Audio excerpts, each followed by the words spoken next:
right, race fans, we are back. We have no technical challenge this week, at least to date. That's the good news. The bad news is we still have no idea what happened last week. For those of you who stuck with us to the end in our chat, thanks for hanging out. Hopefully, we have no further problems like that. It is race weekend in Italy. And before we get going into the show, just some quick introductions. I'm Ross. I'm the founder and CEO of GridRival. With me today, I have William Laddie, our principal software engineer, and Ryan Booth, our director of business operations. Michael is out today. I feel like this is the third show he's missed. It's been a He's minute. running away from his terrible lineups. I feel like people are going to start believing that maybe he doesn't work here anymore or something. It's time in to last institute place an now. attendance policy. Yeah. And again, a reminder to like and subscribe to the show. If this is your first time on here, we do these. We try to do them before every single event to help everybody give at least our perspective on who are the hot picks, at least in terms of the fantasy app going to the weekend. Also, some exciting announcements, new features that we launched. One of our most requested pieces of features and functionality that you may have seen a push notification go out about yesterday is league customization. So if you look at the feedback request board, again, most requested feature over the last couple of years has been for league admins to have more and more control over the experience of their specific league. So what we've rolled out, we would call a V1 of it. It's going to continue to iterate and grow. We're going to continue to add more and more elements that you can control. But to start off, you can now adjust the minimum and maximum contract length. So right now the default is minimum of 1, maximum of 5. So you can change that anywhere in between those. You can have a league where you only have one race contracts. You have to fill out an entire new roster every week. You can also now turn off the one race lockout rule manually, so you can have a league without that rule.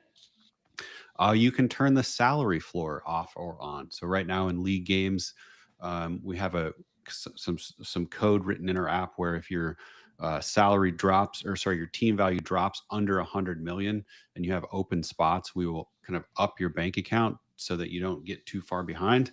That's something that can be turned off now. League admins can also assign points manually to people.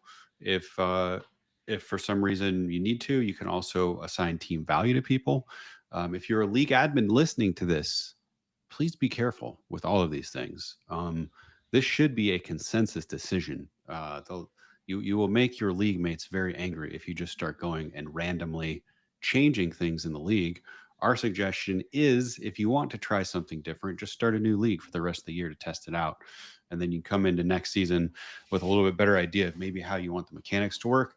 And then our last warning there is anybody who is in a league that has been customized, you are no longer eligible to show up on the league leaderboard for that team in that league. You can still show up on the league leaderboard in any other league. Global leaderboard. Global leaderboard, sorry, that uses the default settings. But given, the nuances of customization, especially, when leagues admins can assign points manually, right? We don't want to mess with the integrity of the global leaderboard. So just something of note. And then also of note for any of the players based in the United States that play our picks game, the off season of motorsports is coming up. It's already over for IndyCar. Formula One and NASCAR are going to be, they're going to come quicker than we think. So we've actually spiced it up a little bit. If you have money in your GridRival wallets, you'll actually be able to play the other type of grid game, which is the Gridiron. So you'll be able to make NFL picks during the off season and currently right now for this weekend going forward. So any other updates? Did I miss anything? Those would be the big ones from the last few weeks. Those are the big ones. So we're excited to roll out league customization. We know that that's been something that people have been asking for a super long time. So into the show, Italian Grand Prix weekend. After the Netherlands, we had quite a bit of large salary fluctuations. And that's the second week in a row, I think, or second race in a row. I think that's happened. There was a lot of up and down 2 millions coming into the Netherlands. There's now up and down quite a bit going into Italy. So there was a pretty even spread of drivers who moved up and down. I think it was 11 and 9. 11 moved up, 9 moved down. The total variance of salaries across the whole roster was only 600K. So it's very even distribution of pricing going up and down. But there was 6 drivers who went up the full amount. And I'm not sure that happened. That might be the first time in the season we've seen 6 drivers go up the full amount. So Albon, Hadjar, Behrman, Stroll, Stroller Coaster, up to 13.7 million. Sonoda and Colapinto all up $2 million. Esteban Ocon up 900K. Piastri and Verstappen both up 400K. Carlos Sainz up 200. Fernando Alonso, the only driver that stayed flat over the weekend. And then we have some pretty painful losses as well. 4 drivers moved down 2 million. So a total of 10 drivers moved up or down the maximum amount last week. Lando Norris down 2, Leclerc, Hamilton, Gasly all dropped by 2 million. Bortoletto down 1.7, Antonelli down 1.4, Hulkenberg down 1.4, Russell down 0.7, 700K. Liam Lawson basically flat. He lost 100K in value. On the team side, again, pretty sandwiched. You have Red Bull up 2.7, VCarb up 2.2, Williams up 1.3. And then on the losing side, Ferrari, very painful weekend for Ferrari, down 3 million, the most amount of money you can lose in the entire game. So if you had Ferrari on your team last weekend and you had to release them and realize that loss, we feel your pain. Shall we get into the show? Yeah, let's do it. If this is the first time you've joined, just for context, the way that we do this is we break down the grid into usually 5 or 6 different tiers of driver based off of their salary. And we kind of debate which are the ones in each tier we would recommend or avoid if there is a circumstance in which you would want to avoid some. Typically, Ryan, our creative on the podcast, has tier names. We had a tight schedule today, so I'm not sure if he's got them. Did you bring them? I did come up with some tier names. Had to do these pretty rushed, so I will say they're probably not the best performance, but I think they're good enough to give the people what they want without maybe causing a riot, which I think probably would have happened if we didn't do that, especially after last week not having a show. The people want their tiers. It's been like a month and a half since we'll be able to do it. So, all right. So let's start off. The first tier is Oscar Piastri, Lando Norris, and Charles Leclerc, all sandwiched between 28.2 million and 25.1 million. 2 of those guys lost value. Lando lost 2 million. Leclerc lost 2 million. So probably interesting opportunities and times to maybe add those to your roster if you have an open spot that can fit that much cash. Ryan, what are we calling this tier today? This is the Vertigo tier. If anyone knows or is familiar with the song by U2, it starts off with Uno, Dos, Tres, Catorce, which makes no sense in real life. Just 1, 2, 3, 14. But it kind of makes sense for F1 because I think you have these guys that are solid 1, 2, 3, and everyone else might as well be in 14th. What I really like about that is you referenced U2, and Piastri was replaced by an Irishman in FP1 today, Alex Dunn. Of Ireland. Oh, see, I didn't even think about that. But look at that. It works on multiple levels, even when I'm not trying. That's how good I am at this, even when I don't have time to do it. So this one, this tier to me, I personally don't feel like there's a standout here. The Lando and Norris are almost equally priced. I feel like they've, I don't know if I was having to choose between those two, I still think I'd choose Piastri. He seems to have a very slight edge this season, and he's 200K more in salary, so I think it's reflective. Leclerc seems probably at price. I just think I don't see value here. I'll say that. I like Leclerc. I don't know if you guys would agree. I like Leclerc this week. Ferrari looking good in both practice sessions, and some people on the internet are saying, well, if a famous Italian dies, then Ferrari does well that weekend, and we just lost Giorgio Armani. So yeah, that's a thing. So interesting. Is that a thing? Apparently that's a thing. Wow. So there was the one time the Pope died and they went 1-2. Huh. Yeah. So they also had a better car back then. So there's that. So the next time the Pope dies, someone's going to need to have an American in F1 then. Yeah, I guess so. Anyway, Piastri, Norris. I like Piastri slightly better because Norris is really bad at defending from pole. Yeah, that's true. Unfortunate that Norris lost that engine last week, and they say it was a chassis thing. But regardless, it would be unfortunate to have the championship decided because one of them had a mechanical problem, but not the other. So Piastri slightly better than Norris, but they're both perfectly takeable drivers. I really like Leclerc this week. I think there's some upside with him and with Ferrari as a whole this weekend. Do you grab him over? I mean, if we're talking about a tier and only picking one, are you picking Leclerc in any scenario? I'm going to gamble. I'm going to take a short contract for Leclerc. I'd have to look at how they were at Azerbaijan last year to know if I even want him for another race. But Monza's looking good, and there's at least a week's worth of value gain out of that camp. So, yeah, let's go Tifosi. Let's go Scuderia Ferrari, and let's go Charles Leclerc. Might just be one race, but Ferrari certainly is probably at a discount at this price. We'll talk about that in a minute. Ryan, any commentary on Tier 1? I mean, if Ferrari's going to show something, if Leclerc is going to do something, win a race, it feels like it has to be here. Part of the reason I threw him in this tier, I think it's been 1-2 McLaren as a tier for a long time.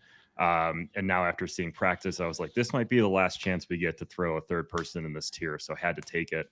And yeah, Leclerc looked phenomenal in both the practice sessions. Hamilton looked good. So Ferrari as a whole looks really fast. I have kind of a crackpot theory that Leclerc has the pace to compete with McLaren's in qualifying, and what will put him over the top is Hamilton giving him a tow because Hamilton's taking a grid penalty. So I think they'll just sacrifice his Q3 and say tow Leclerc to the pole. But yeah, I think at this price too, you're saving $3 million over the McLarens. I still would like a McLaren on my roster, but I'll pick one of those two. I've been just trying to roster both as much as possible, but yeah, I would go Norris or Piastri depending on who you're locked out of. And then I'm adding Leclerc to the mix because I believe he should finish on the podium. I don't know if he'll have the race pace. It kind of depends how they tailor the car, but I still love McLaren's better on race day. But I think that this is too good of an opportunity to pass up to take Leclerc. Mm-hmm. Yeah, he got very unfortunate last at Zandvoort. Okay, Tier 2. We got Max Verstappen, George Russell, Lewis Hamilton. Verstappen and Russell are tied in salary at 24.9.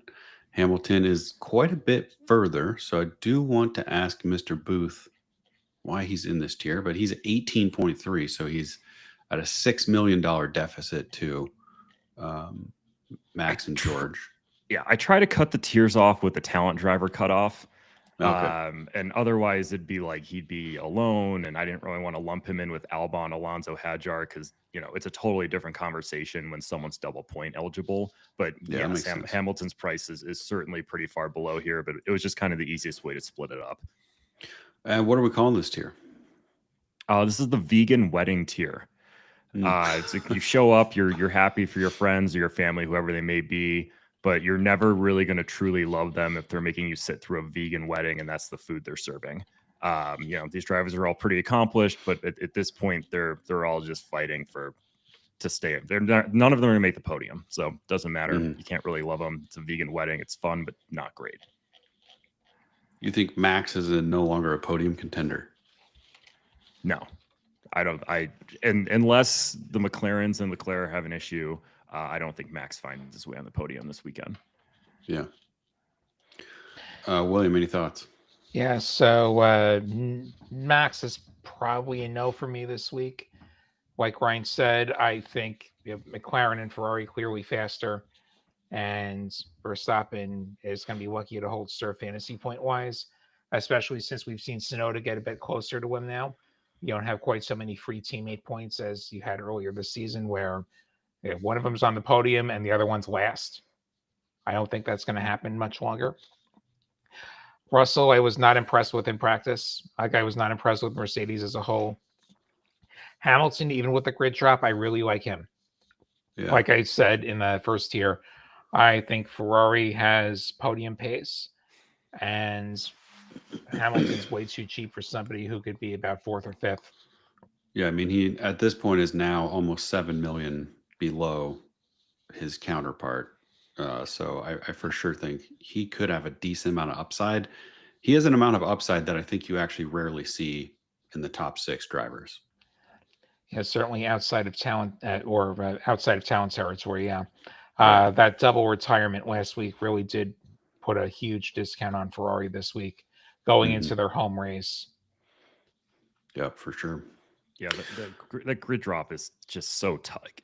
If there was no grid drop, he's the first add to every single lineup at 18.3 million coming into Monza. Like, without even thinking about it, I'd say you have to have Hamilton on your team without a doubt. But now you can kind of argue against it with the grid drop, but I still think that with the pace Ferrari has showed, you have to think that the 5 spots he's dropping are all cars he should easily be able to pass the next day. So And I do like him.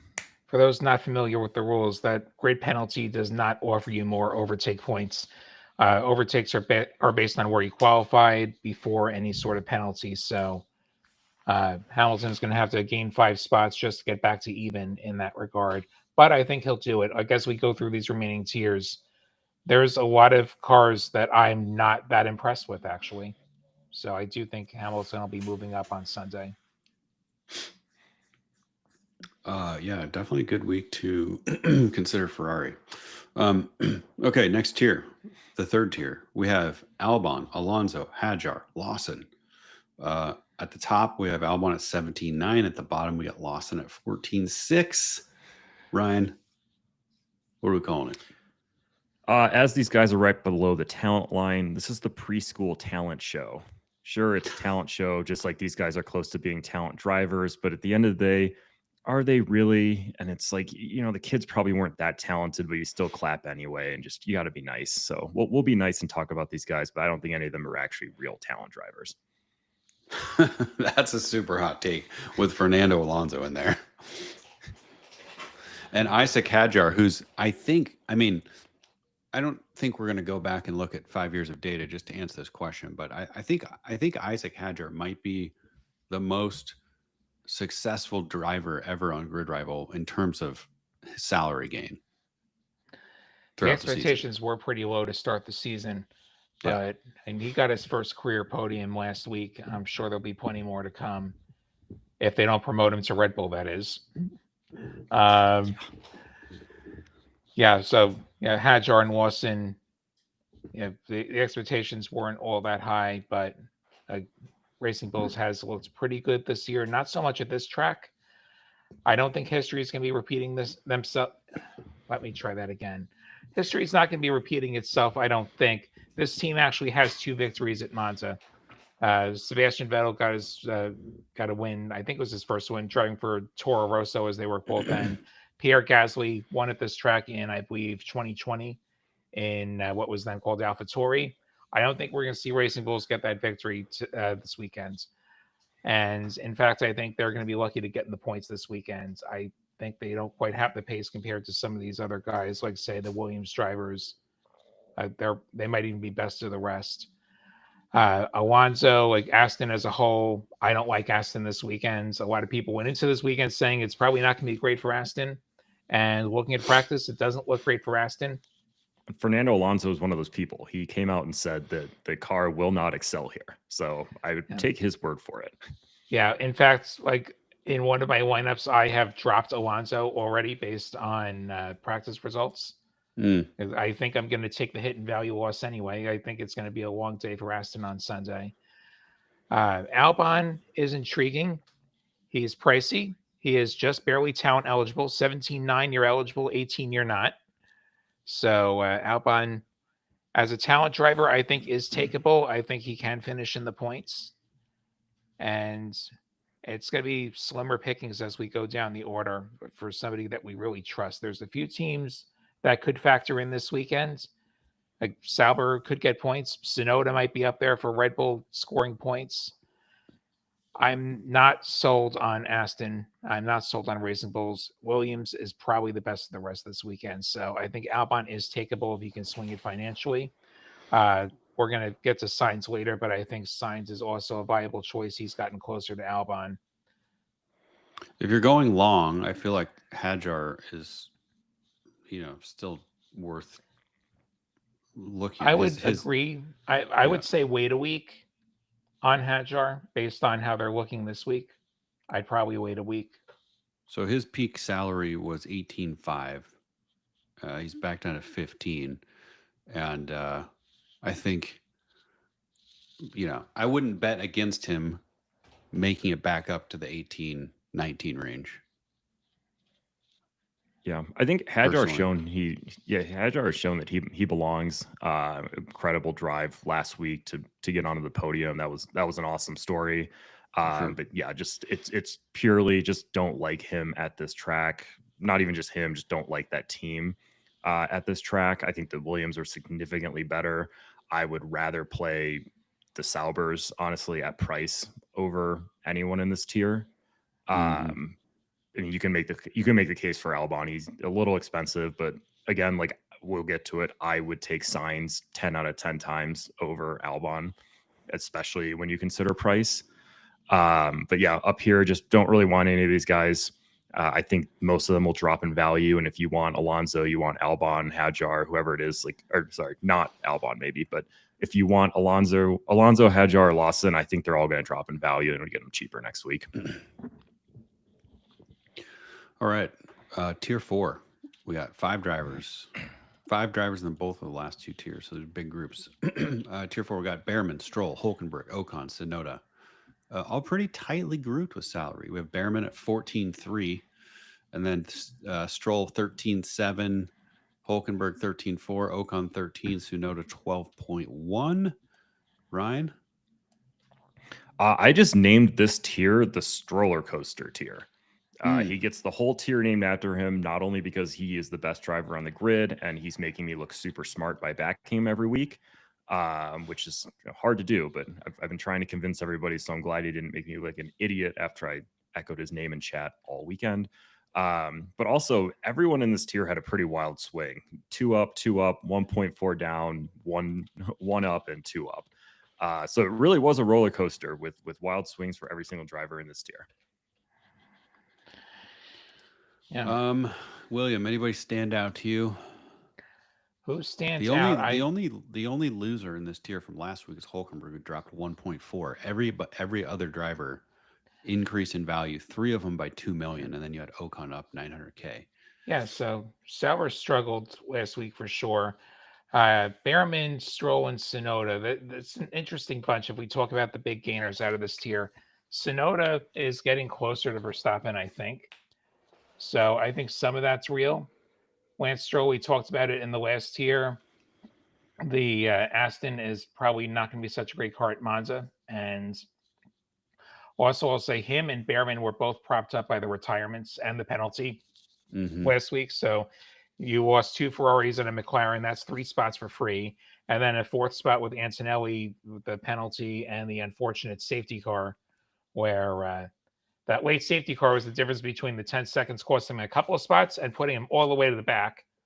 So they did get 4 spots for free. We do have to put a small asterisk on that performance, especially for Behrman, I would say. Haas didn't look great today. Like him and Ocon on both avoiding.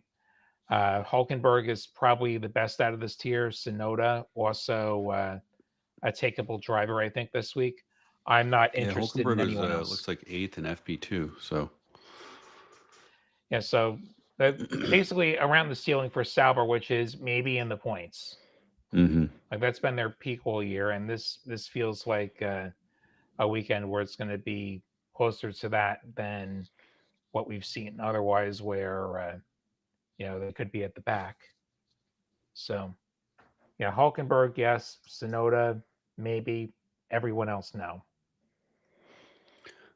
Let's see. We got a question from Jenny. Will the 5-place grid penalty affect Hamilton a lot? Is it pointless to have him on my team considering the practices? And he's going to have to work for some spots on Sunday. He's going to have to work for 5 extra spots. I think it's still worth having him on your team. Looking at the pace from Ferrari today, I think I he feel can like make up those spots and then more.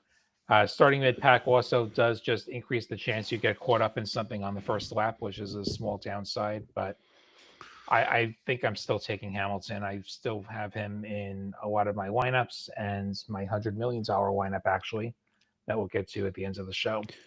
Yeah, I think for me, I have him, and I'm going long on him. I would say 4 or 5 races because I think it's going to take him. You know, you always want to account for the fact that not every single event's going to be a winner, and so I think it's going to take. If you have him over 4 or 5 events, I think I would be more surprised than not um, if you lost money on that contract with how underpriced he is. But this specific weekend with a penalty, I definitely wouldn't go a 1 race contract. Two is probably not long enough either, but I think if you really want to gain value on him, I'd go for sure 3 or more, but probably 4 or 5. Another reason to go long on him is if he does trip up here, he's talent driver eligible. And Yeah, the that's last true, thing yeah. you want is a 1 race contract on Hamilton, and then you're locked out of him for the next race because we'll see what practice does. But more than likely, if Lewis Hamilton is talent driver eligible, he's going to be a top choice. And you mentioned something before, Ross, about seeking value out of Hamilton.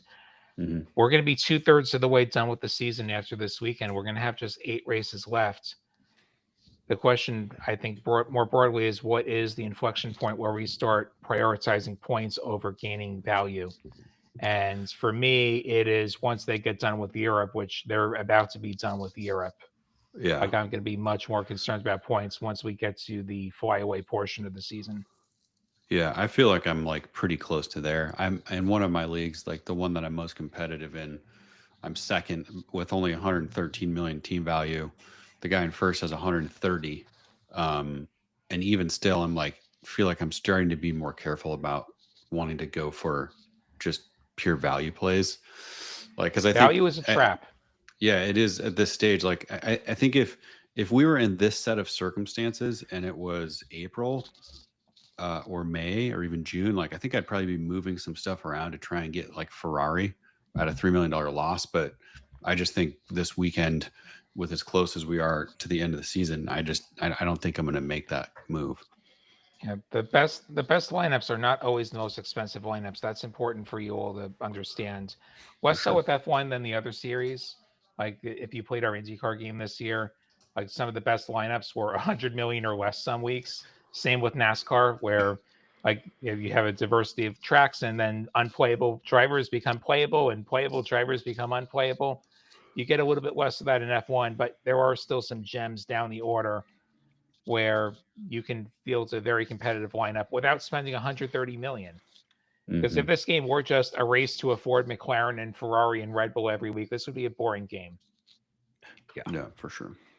And my quick thoughts on this tier to get back to it. I know I'm the person that always tells everyone to use Lance Stroll's talent driver every single week. This is the 1 week that will not be true. And it's not because of Lance Stroll. He's awesome. It is the car here is not great. So go ahead and if you have him, drop him most likely, or just don't roster him. Save him for next week. Don't worry. We will be back on the Stroller coaster next week. We're just taking a brief hiatus. Next time matters. Azerbaijan, he podiumed there one time. Yeah, he's going to podium again. So yeah, in a save Williams, him for next but week. He did podium. Yeah, save him for there. It sounds weird to say. I think my favorite guy from this group is Sonoda. I don't know if I've ever been really on Sonoda at all this season, but I think that he's starting to show a little bit of an improvement. Red Bull looked okay in practice, and it's just I don't like anyone else in this tier. I can maybe go Hulkenberg. Both the Haas's looked horrible, but again, it's always that Haas caveat of they always practice so much slower than they are. I don't think that they're fast at all by any means, but they are faster than they showed today because every single week they do this, which is they're the slowest car on Friday, every single Friday, almost without. But they'll be okay. Now with Sonoda, how long do you sign him for? Because we got 2 street courses coming up next, and Red Bull and street courses usually not a good mix. Probably 1 race. Again, value's not really top of mind here, and I'm not going to be losing sleep over not having Sonoda these next couple of weeks. I think he could put together a strong performance this weekend, and that's probably about it. I'm not in love with Sonoda anyway. Just here just seems like a good spot for him, and it's somewhere that I would roster him. Yeah. Cobra 29 wondering, do you drop Williams for Ferrari? I actually like Williams, and I'm not interested in dropping them for Ferrari. I love Ferrari as well. I love both of those teams. I actually have two versions of my $100 million lineup. One of them has Ferrari, one of them has Williams. And I think they're both great choices. I wouldn't be dropping Williams. I think Williams could gain a bunch this weekend. And then you'd have to tell me what you're doing driver-wise, because what do you do on the driver's side? If you have extra money, which you probably do, maybe you can do better on the driver's side than swapping constructors. Somebody asked the same question for V-Carb. Yeah, I haven't looked at V-Carb at Baku, which is the next venue. So I honestly don't know. Would you drop V-Carb for Ferrari? If it makes sense within the context of the rest of your lineup, I do think Ferrari is going to have a very big weekend. I think you could drop V-Carb. And I don't think they're going to have a great weekend either. Shall we move to the last tier? Let's do it. Cool. 5 drivers. Kimi Antonelli, 11.8. Carlos Sainz, 11.7. Gabriel Bortoleto, 11.2. Gasly, 10.6. Colapinto all the way down by himself at 8.1 million. Unlike the previous tier, lots of losses in this tier. 3 drivers lost a lot of value. Antonelli down 1.4, Bortoleto 1.7, Gasly down 2. The only driver who really went up was Colapinto for 2 million. Sainz went up by only 200K. But Ryan, do we have a name for this? Yeah, this is the signs of gas tier. These guys have stunk lately, just stink out loud, been horrible. But I do think there's a whiff of upside coming from one of them. I think I know which one. Yeah, it's not a big mystery. I'm not going to say it's some sort of hot take or I'm on an island with this one. I think it's a pretty obvious one, but it's something I also buy into. So who are you picking? Carlos Sainz. And Sainz, third in practice. I think Carlos Sainz is the best. He should be on every roster at this price. And I think he should probably be your talent driver. He will be my talent driver if I had to choose today. He will be on every single lineup. And I don't think there's any way you can have a roster without Sainz this weekend, especially after what we've seen in the first 2 practice sessions. And Williams as a whole looks very strong. Yeah, so out of this tier, Sainz, definitely the driver of the week to sign, I believe. Bortoleto, also very playable. I think he's at a discount compared to where Sauber is going to be this weekend. We've seen him score points. We even saw him snatch a podium one week. So, yeah, Bortoleto also takeable. In theory, Antonelli, his car's not looking that great, actually. I was going to say, in theory, he should be better than where he is. But in practice, it just hasn't happened. He beached his car 10 minutes into practice. The first trip to Italy for him was not so great earlier this year at Imola. He might be one of those drivers who has a home race hex. There's some drivers where for whatever reason on home soil, it just doesn't work for them. And it's not working for Antonelli right now. That said, from a value standpoint, I think he's fairly near the floor unless he retires from the race. But I would probably wait a week for Antonelli.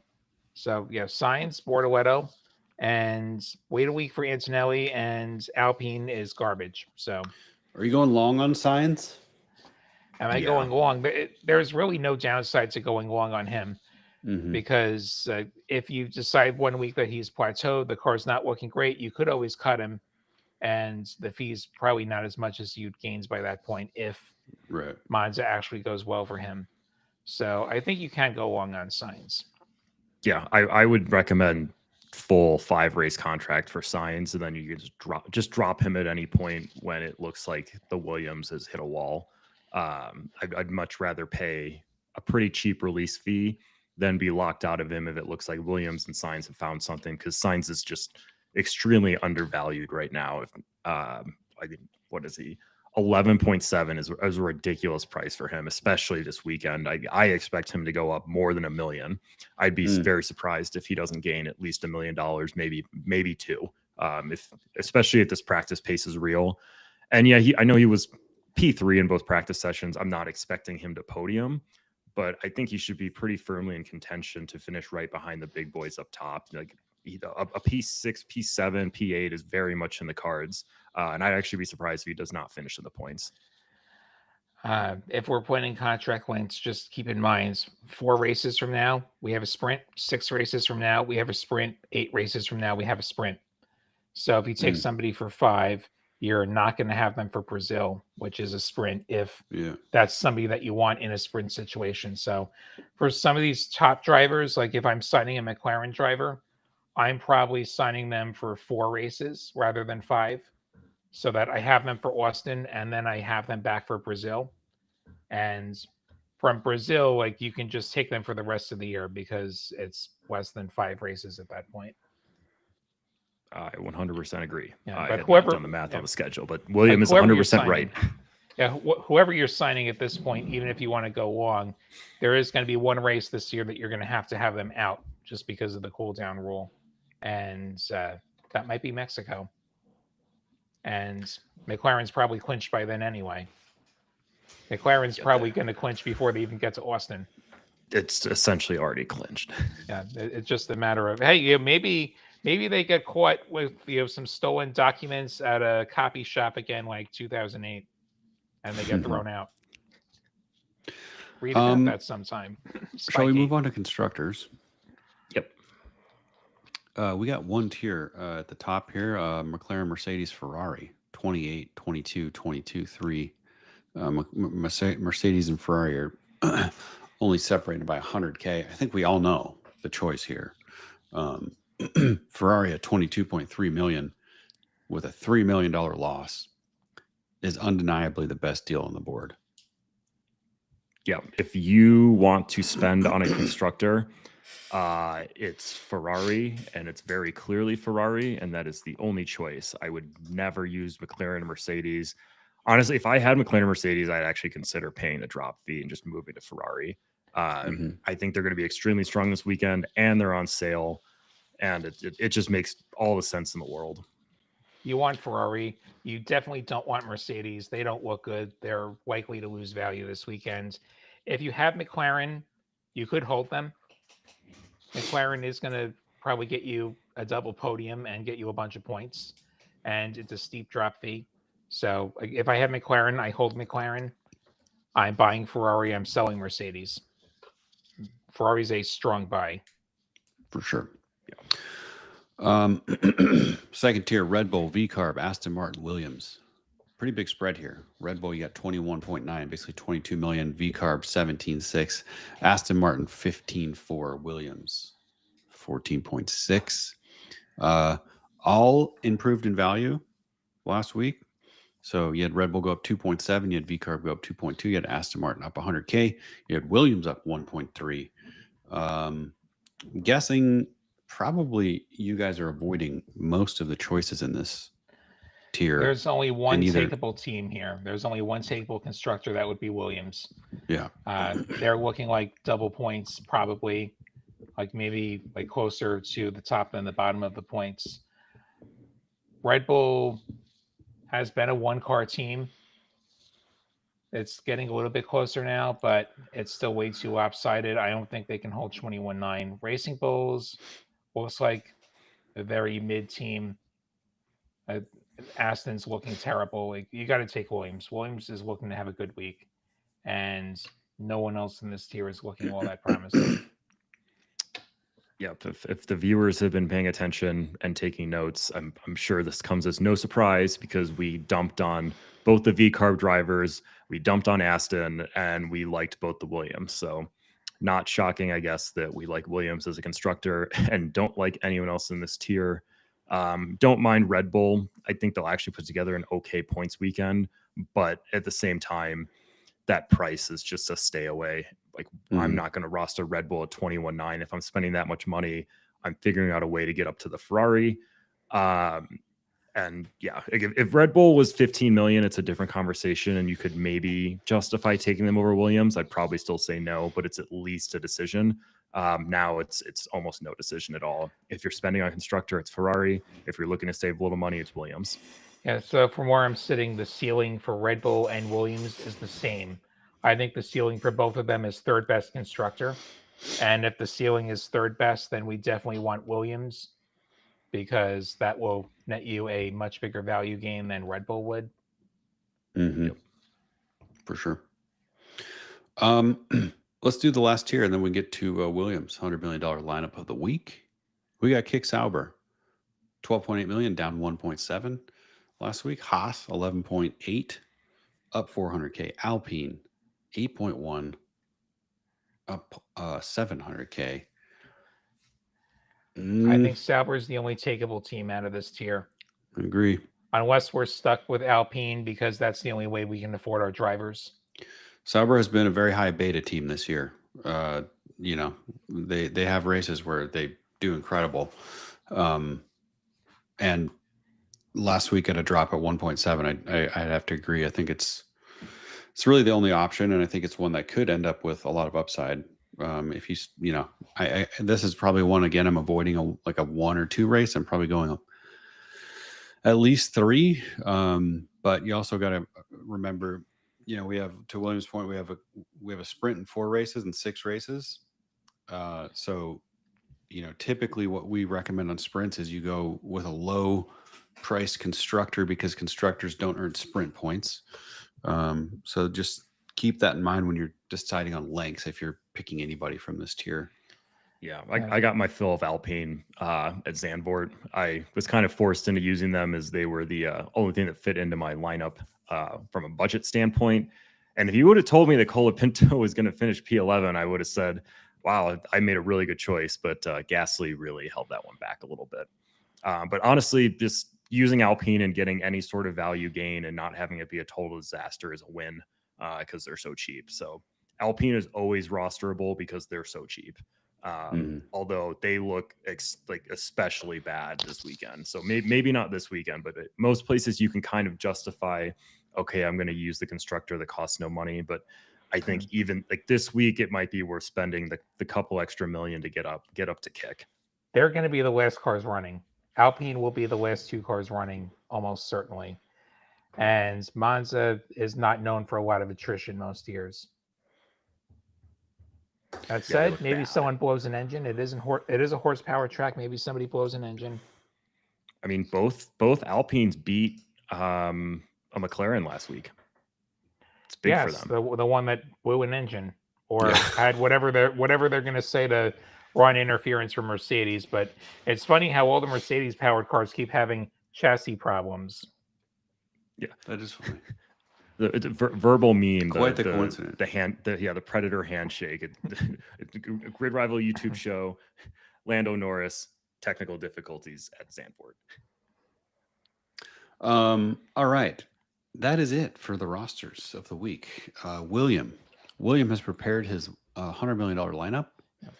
Let's go over last week. Last week was a winner.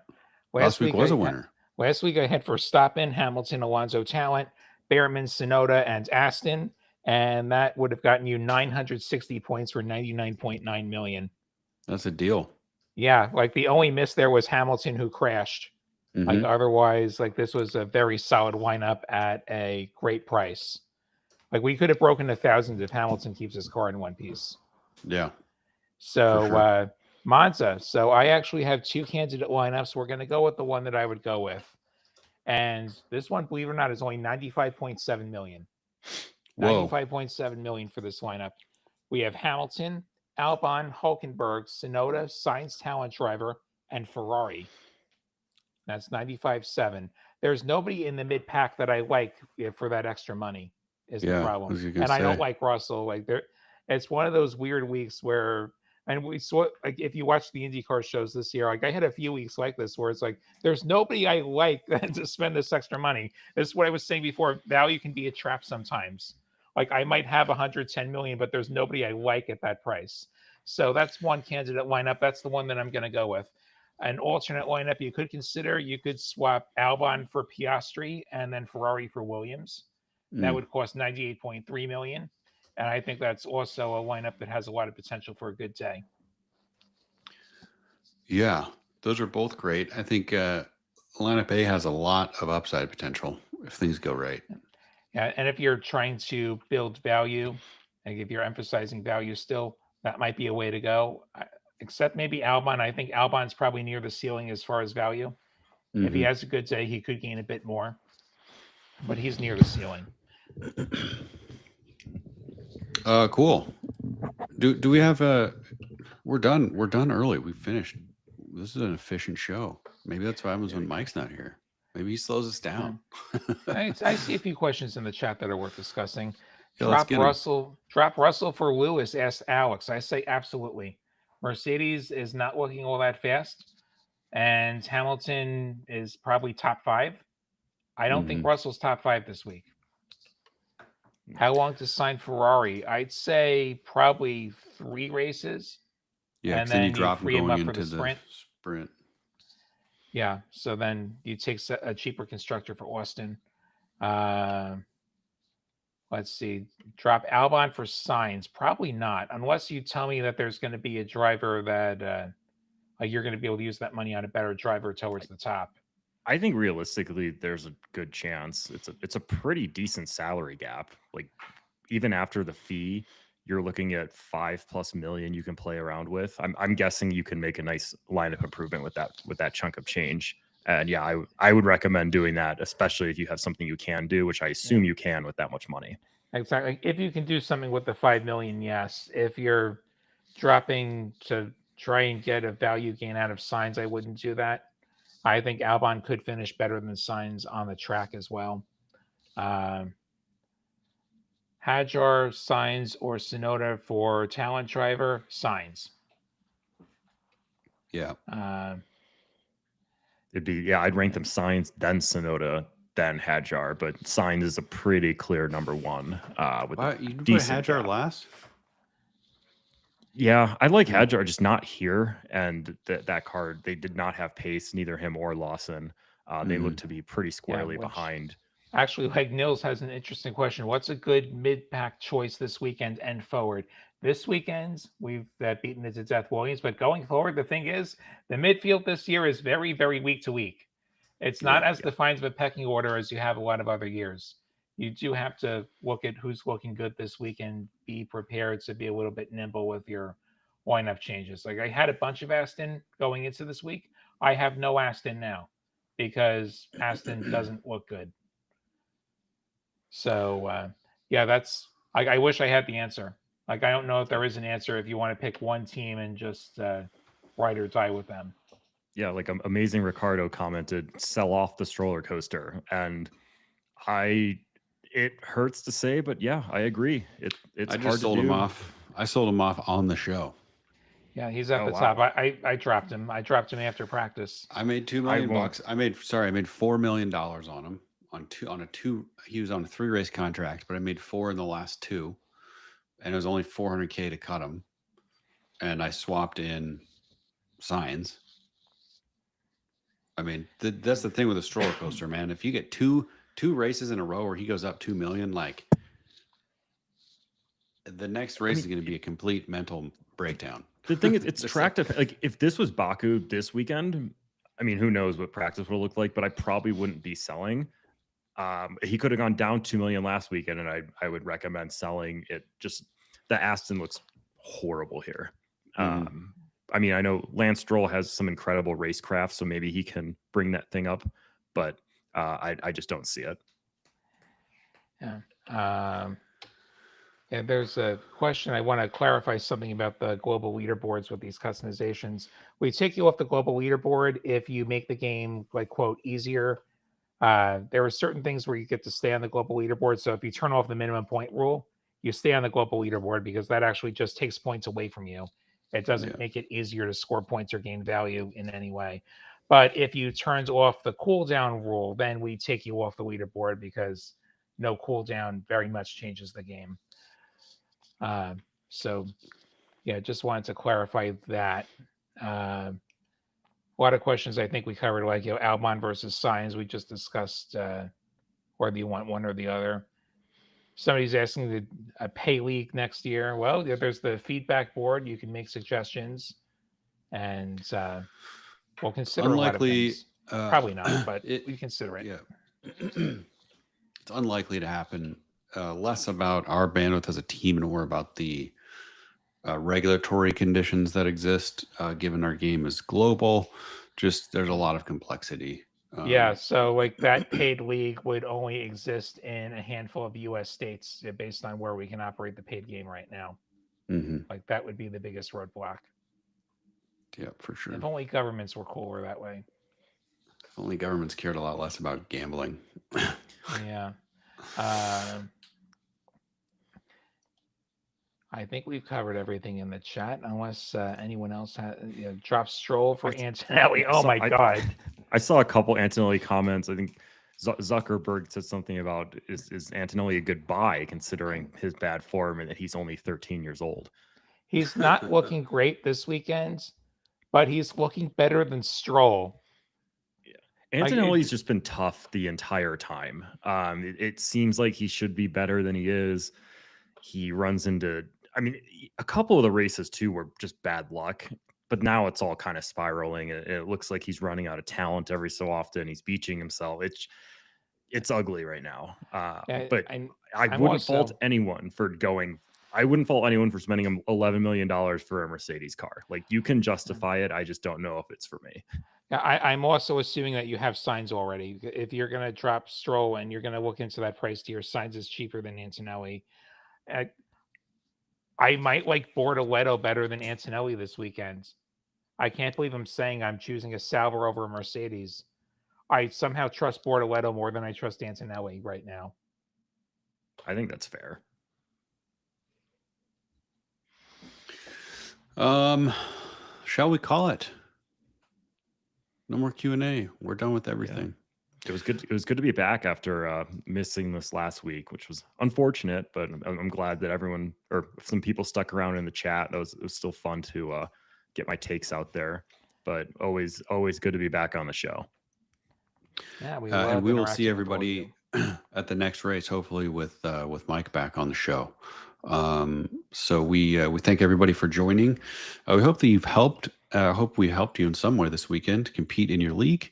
Remember to check out, if you're the league admin, and go check out the league customization functionality. Maybe start a new league, try something different, switch it up. Until the next episode, we wish you all a great weekend and enjoy the race in Italy.